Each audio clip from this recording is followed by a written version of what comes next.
Welcome to BPC news బులెటిన్ల ముందుగా headlines. పరీక్ష pay చర్చ 2026 కార్యక్రమంలో అస్సామీ గమోసాతో విద్యార్థులకు స్వాగతం పలికిన ప్రధాని మోదీ.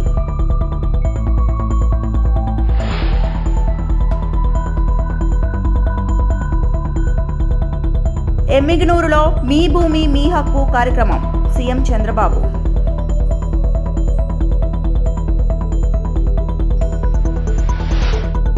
బీసీల అంశంలో బీఆర్ఎస్ కు చిత్తశుద్ధి లేదు. మున్సిపల్ ఎన్నికల్లో ఓటుపై బీసీలో ఆలోచించాలి కవిత. పరీక్ష పే చర్చ 2026 కార్యక్రమం సందర్భంగా ప్రధాని నరేంద్ర మోడీ విద్యార్థులను అస్సామీ సంప్రదాయ వస్త్రమైన గమోసాను అందజేస్తూ హృదయపూర్వకంగా స్వాగతించారు. ఈ సందర్భంగా గమోసా యొక్క సాంస్కృతిక ప్రాధాన్యతను వివరించిన ప్రధాని ఉత్తర భారతదేశం, ప్రత్యేకంగా ఈశాన్య రాష్ట్రాల సంస్కృతి సాంప్రదాయాలకు ఇది ప్రతీకగా నిలుస్తుందని పేర్కొన్నారు. मेरा नाम पद्मा है, मैं लद्दाख से हूँ।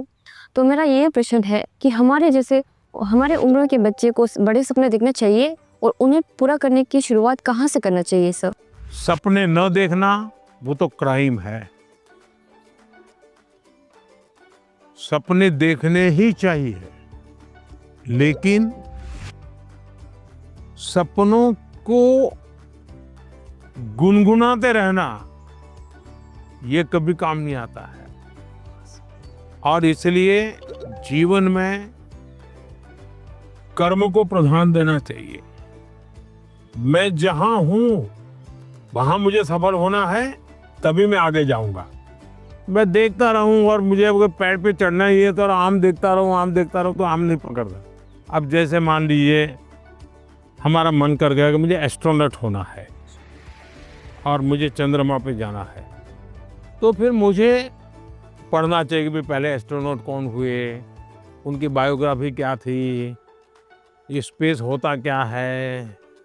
धीरे धीरे उसमें रुचि हमारी बढ़ानी चाहिए। फिर टीवी पे कोई कार्यक्रम है तो उसको खाद देखना चाहिए, तो आपको खाद पानी मिलता रहेगा, हैं, आपको फर्टिलाइजर जिसको कहे मिलता रहेगा, तो वो विचार आपका पनपेगा। औरों को बताने से फायदा नहीं होगा। कभी कभी हम बता देंगे भाई मजाक उड़ाएंगे, ये तो एस्ट्रोनॉट बनने वाला है। तो हमारे मन के सपने पब्लिक नहीं करने चाहिए, लेकिन लीक करके रखने चाहिए। मैं बहुत नर्वस थी क्योंकि मेरा ये लाइफ का पहला एक्सपीरियंस था परीक्षा पे चर्चा पर। बट जैसे प्राइम मिनिस्टर मेरे सामने आते ही అనంతరం విమానయాన రంగంపై పరిశ్రమలతో కీలక రౌండ్ టేబుల్ సమావేశం నిర్వహించారు మంత్రి కింజరపు రామ్మోహన్ నాయుడు. కేంద్ర పౌర విమానయాన శాఖ మంత్రి రామ్మోహన్ నాయుడు కింజరపు బడ్జెట్ అనంతరం విమానయాన రంగానికి సంబంధించి ప్రకటించిన నిర్ణయాలు పరిశ్రమలు సమర్థవంతంగా వినియోగించుకోవాలా, చర్యలు తీసుకోవాలనే ఉద్దేశంతో పరిశ్రమ ప్రతినిధులతో కీలక రౌండ్ టేబుల్ సమావేశానికి అధ్యక్షత వహించారు. ఈ సమావేశంలో గౌరవ ప్రధానమంత్రి శ్రీ నరేంద్ర మోడీ నాయకత్వంలో దేశీయ విమానయాన తయారీ రంగానికి ఇస్తున్న బలమైన ప్రోత్సాహం, అధిక విలువైన ఉపాధి అవకాశాల సృష్టి పట్ల పరిశ్రమ వర్గాలు తమ ప్రశంసలు వ్యక్తం చేశాయి.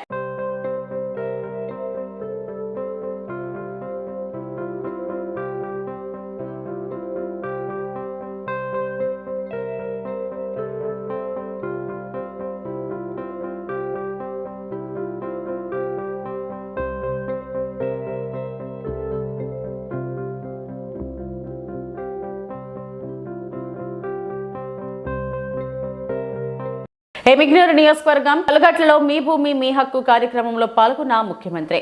ఎమ్మిగనూరు నియోజకవర్గంలోని కలుగట్లు గ్రామంలో నిర్వహించిన మీ భూమి మీ హక్కు కార్యక్రమంలో ముఖ్యమంత్రి చంద్రబాబు నాయుడు పాల్గొన్నారు. ఈ సందర్భంగా భూములకు సంబంధించిన హక్కుల సమస్యలను శాశ్వతంగా పరిష్కరించడమే ప్రభుత్వ లక్ష్యమని ముఖ్యమంత్రి స్పష్టం చేశారు. రైతులు, భూ యజమానులు ఎలాంటి ఇబ్బందులు లేకుండా తమ భూమి హక్కులను పొందేలా ప్రభుత్వం కట్టుబడి ఉందన్నారు. ఈ కార్యక్రమం ద్వారా భూ రికార్డుల సరిదిద్దడం, హక్కుల పత్రాల జారీ, వివాదాల పరిష్కారం వంటి అంశాలను ప్రజల ముందే పారదర్శకంగా నిర్వహిస్తున్నామని తెలిపారు. గతంలో భూమి రికార్డుల లోపాల వల్ల రైతులు ఎదుర్కొన్న ఇబ్బందులను గుర్తు చేస్తూ ఇకపై అలాంటి సమస్యలు తలెత్తకుండా ఆధునిక సాంకేతిక పరిజ్ఞానంతో భూ పరిపాలన వ్యవస్థను బలోపేతం చేస్తున్నామని పేర్కొన్నారు. రైతు భూమి అతని జీవనాధారమని, భూమిపైన స్పష్టమైన హక్కు ఉంటేనే రైతుకు భద్రత ఉంటుందని ముఖ్యమంత్రి అన్నారు. అందుకే మీ భూమి మీ హక్కు కార్యక్రమాన్ని ప్రజల దగ్గర తీసుకొచ్చి గ్రామ స్థాయిలోనే సమస్యలు పరిష్కరిస్తామని వివరించారు.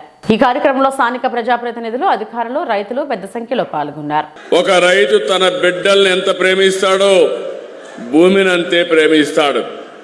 నిద్ర లేస్తే భూమి దగ్గరికి పోకపోతే, భూమిని చూడకపోతే రాత్రి నిద్ర రాదు. దేశానికి తిండి పెట్టింది రైతు, అన్నదాత. కరోనా అప్పుడు అందరూ హాలిడే తీసుకున్నారు, కానీ మా రైతులు మాత్రం హాలిడే తీసుకోకుండా దేశానికి అన్నం పెట్టింది రైతన్న అని చెప్పి మరొకసారి విజ్ఞప్తి చేస్తున్నా. ఆ అనుబంధం ఎవరు చెరపలేనిది. మన రాష్ట్రం వ్యవసాయ ఆధార రాష్ట్రం. దీనివల్ల ఎక్కువ మంది భూమిపైనే ఆధారపడతారు. నేను అందుకే స్పష్టంగా ఆలోచించాను. ఒకటి, మీ భూమి. మళ్ళీ నేను విషయాలు చెప్తాను. దానికి కావలసిన నీరు ఇవ్వడం, అదేవిధంగా సాగు కూడా. ఎందుకంటే మనం అందరం గుర్తుపెట్టుకోవాలి, నిన్న కూడా ఒక మీటింగ్ పెట్టుకొని, సాగునీటి సంఘాల మీటింగ్లు పెట్టుకొని నేను ఎక్కడికక్కడ సమీక్షలు చేస్తున్నాను. నా జీవితంలో ఒకటే కోరిక, ప్రతి ఎకరాకు నీళ్లు ఇవ్వాలి. అది కూడా కర్నూలు జిల్లాలో ఉండే పశ్చిమ తాలూకాలకు నీళ్లు ఇచ్చినప్పుడే రాష్ట్రం మొత్తం నీళ్లు ఇచ్చినట్టు అవుతుంది. అందుకని వివాదాలు లేని భూములు, పుష్కలంగా ప్రతి ఒక్క ఎకరాకు నీరు, లాభాలు తెచ్చే సాగు, రైతు అప్పుల పాలయ్యే సాగు కాదు. పంటల విధానం మారుతా ఉంది, టెక్నాలజీ వచ్చింది. దీనికి అనుగుణంగా నేను కూడా ముందుకెళ్తున్నాను. అందుకని మీ అందరి సహకారం అవసరం అని చెప్పి కూడా నేను మీకు తెలియజేస్తున్నా.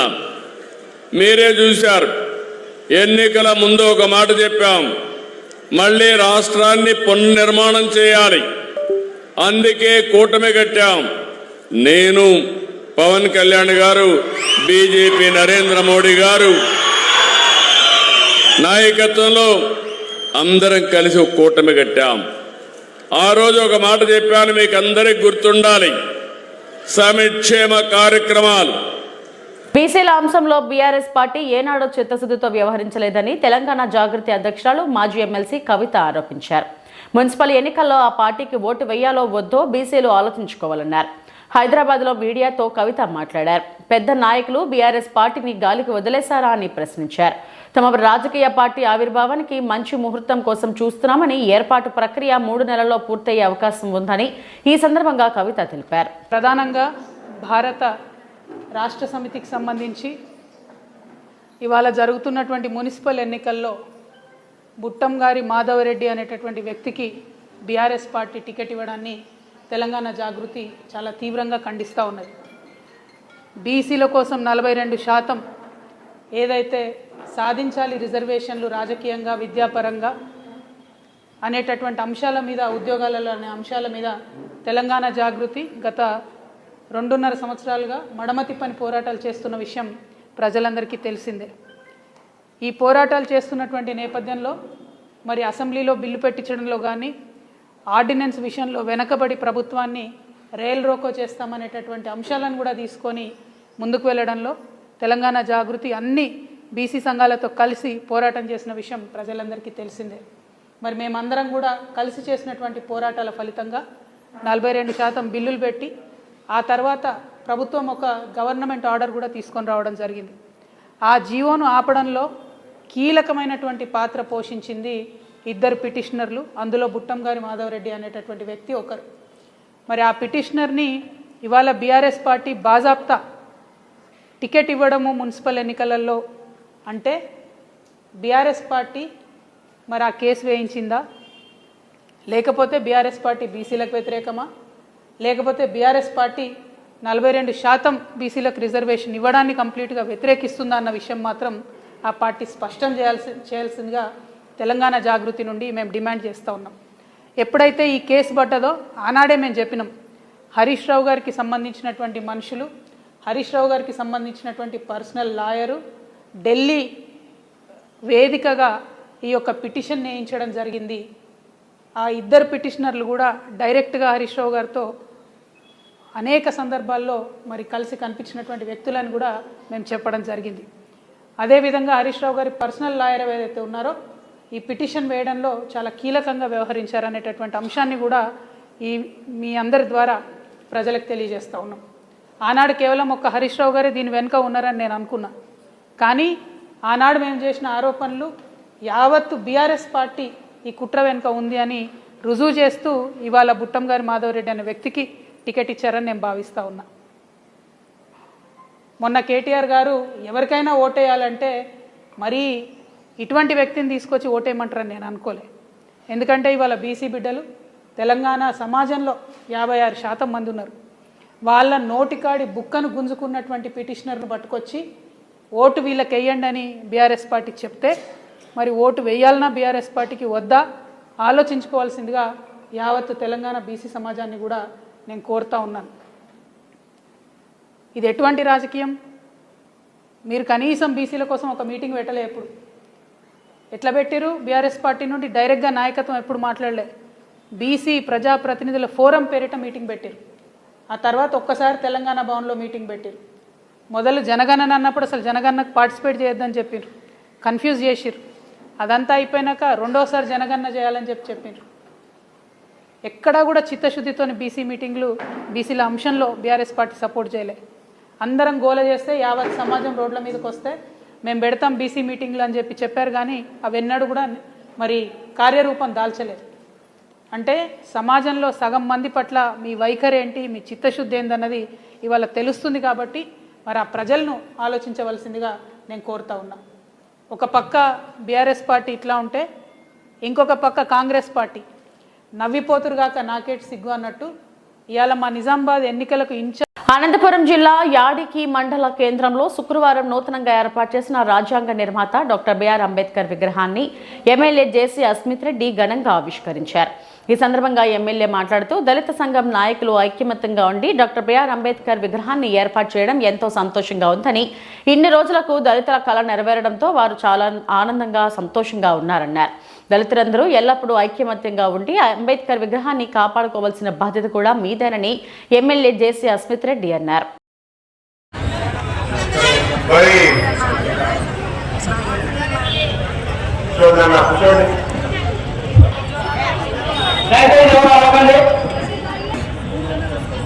మొట్టమొదటిగా ఇంత మంచి రోజు, ఇంత శుభ రోజు, ఇంత ఆనందమైన రోజు నేను తొందరగా ఉన్నాను. అది బాగా ఉంది. కొంచెం కన్ఫ్యూజ్ అయిన డేట్ మన 5వ తేదీ అనుకున్నాము. నా హైదరాబాద్ ప్రోగ్రాము 6వ తేదీని ఫిక్స్ అయింది. అందుకు తొందరగా ఉన్నాను. ఏమనుకోదండి, చాలా తక్కువ మాట్లాడబోతున్నాను.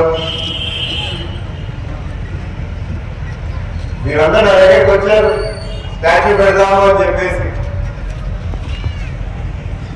కానీ స్టాచ్యూ పెట్టేదేముంది, ఎవరైనా పెడతారు, లేకపోతే సొంతంగా ఎవరైనా పెట్టగలుగుతారు.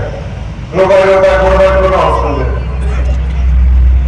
ఇక్కడ సమస్య ఏంటంటే స్టాచ్యూ పెడితే అయిపోదు, ఆ స్టాచ్యూని కాపాడుకోవాలి మనం. వాళ్ళేమో మనకి త్యాగాలు చేశారు, కోసం ఏదేదో చేసుకుంటూ వచ్చారు. మనమేమో స్కైకి స్టాచ్యూ పెడతాము, రేపటి నుంచి మర్చిపోతారు.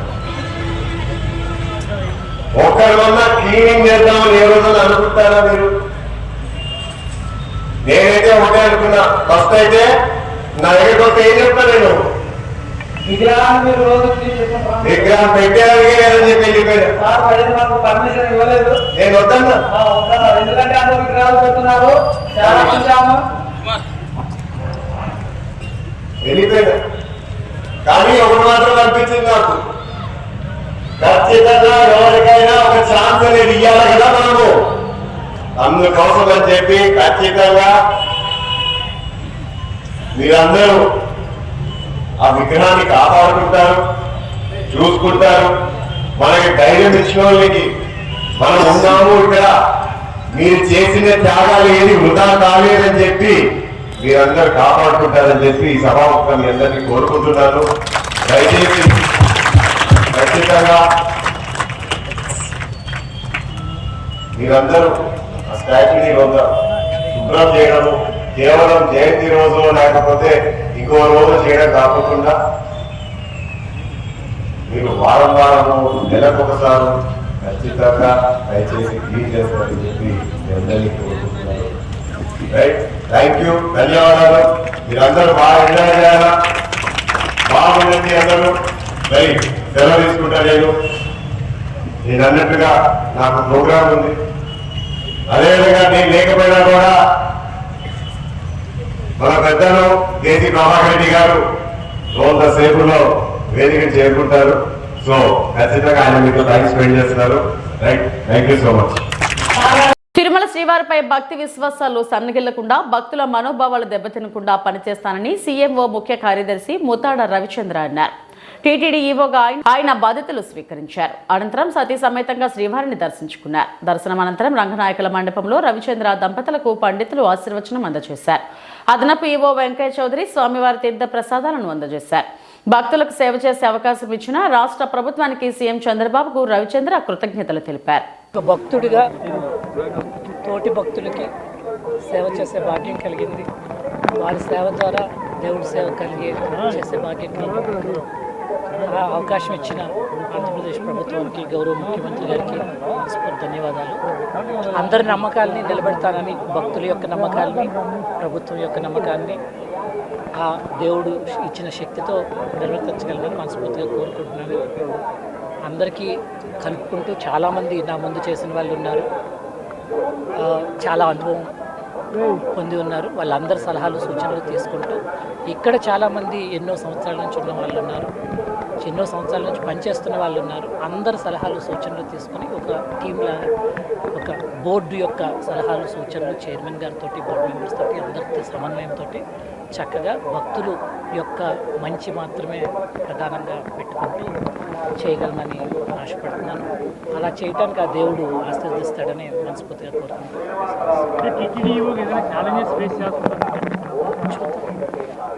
ముందు జస్ట్ ఈరోజే వచ్చాను, నైట్ నోట్స్ చూసుకున్నాను, పంపించారు నోట్స్, చాలా వరకు చదువుకున్నాను.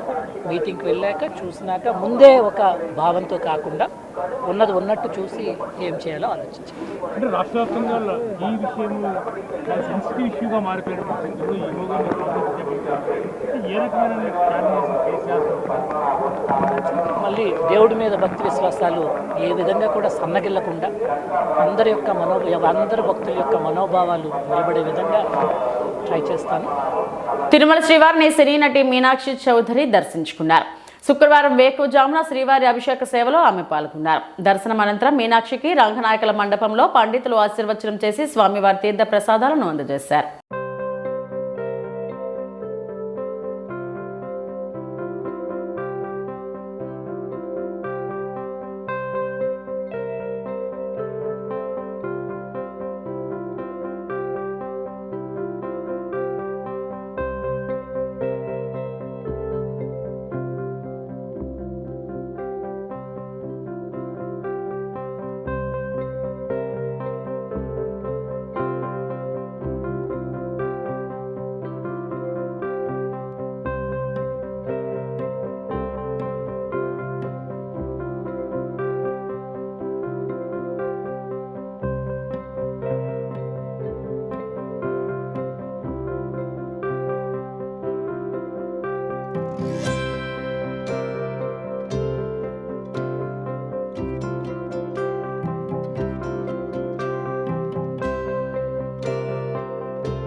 ఇవి ఇప్పటివరకు నా బులెటిన్ అప్డేట్స్. నమస్తే.